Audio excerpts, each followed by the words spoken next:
Today's video is GarageBand iOS for Dummies. A lot of people want to learn how to make a song without owning an instrument, without buying an instrument. This is the easiest way you can make a song right off your phone. Please note that GarageBand is iOS exclusive.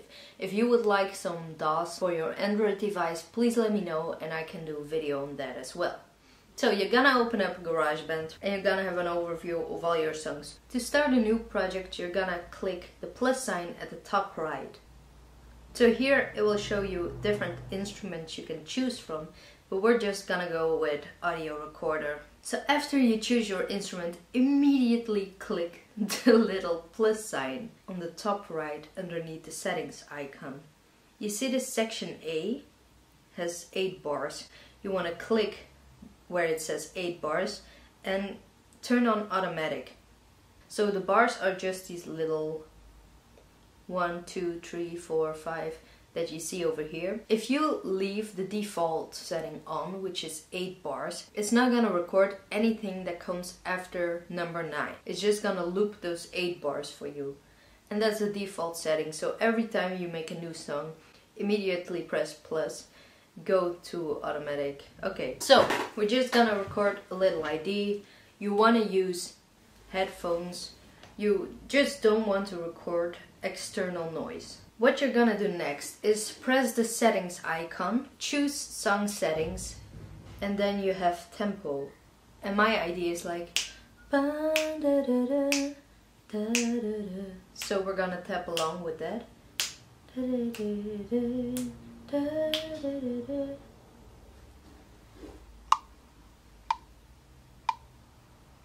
Okay, so then we're just gonna quickly sing something. Na na na na na na na na na na na. Okay, it's enough. Also, while you're recording, please check your output signal. Check if you see like this green bar moving as you're recording. If you recorded something and you play it back and there's no audio, please close any audio related app that is running in the background. I know if I use Hum, which is a songwriting app, this will not record audio until that other app is closed. Press settings again, go to song settings, and some other things you have here are metronome count-in. Here you can choose if you want a count in or not, and you can also choose like, do I want to see it on the screen? Then you can change the sound of your metronome and the metronome level. You don't want it to be too loud to where your mic picks it up again and it's on the recording. That's not cute. So there you can change the tempo, you can change your time signature, so it's like 1, 2, 3, 4, or is like a 1, 2, 3, 1, 2, 3. Also your key you can change. If you're not good with keys, that's fine. To pick a new instrument after you recorded something, you want to press these little 3 bars that you see here. This is like your track overview. Then click the plus sign at the bottom left, and I'm gonna pick keyboard. There we go. Using the button on the right here, you can change from notes to chords. Very handy. So I'm gonna do that, but you're gonna hear na. So na na na na.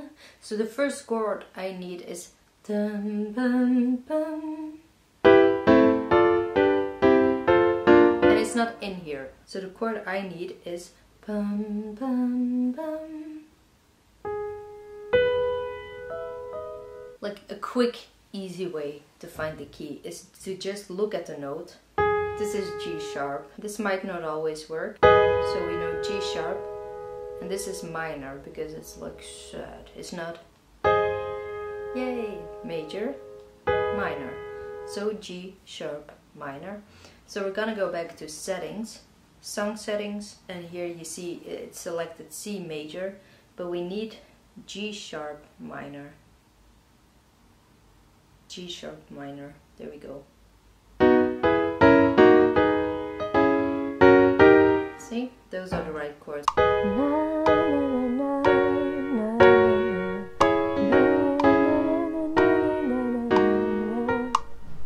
So then you see this green track, which is like the blue one is your audio, the green one is your piano that you just recorded. You're gonna tap the green track to select it, tap it again, and tap settings. Then you're gonna choose quantization. I think like I think 1/4 will be good. Then, and this is really handy and neat.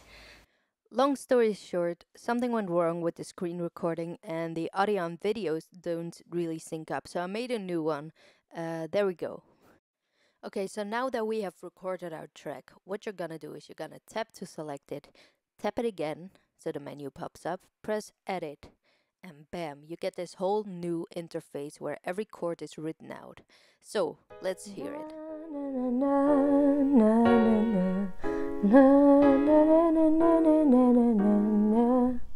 Okay, now some things you can do here is press a note, press delete, press delete.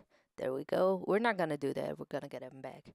The second thing you can do, which is handy if you play the note too late, is you can actually change where you want your note to begin.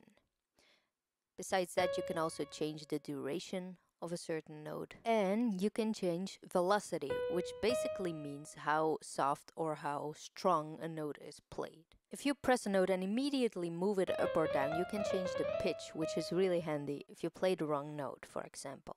So something else I currently notice in this recording is that the piano overpowers the vocals. So either you can go to settings, press track controls and change the volume there, or you can go to settings when you tap your track and change the velocity, which is how hard or how soft you play your piano.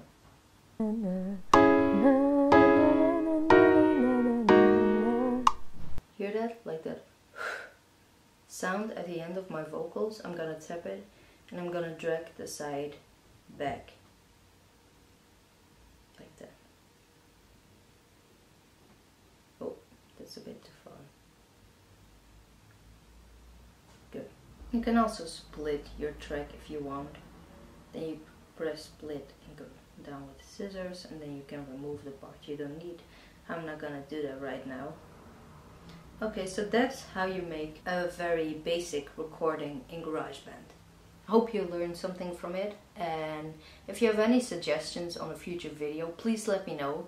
Click here for songwriting tutorials, click here for original songs, and click here to subscribe. Forgot to say that. Peace.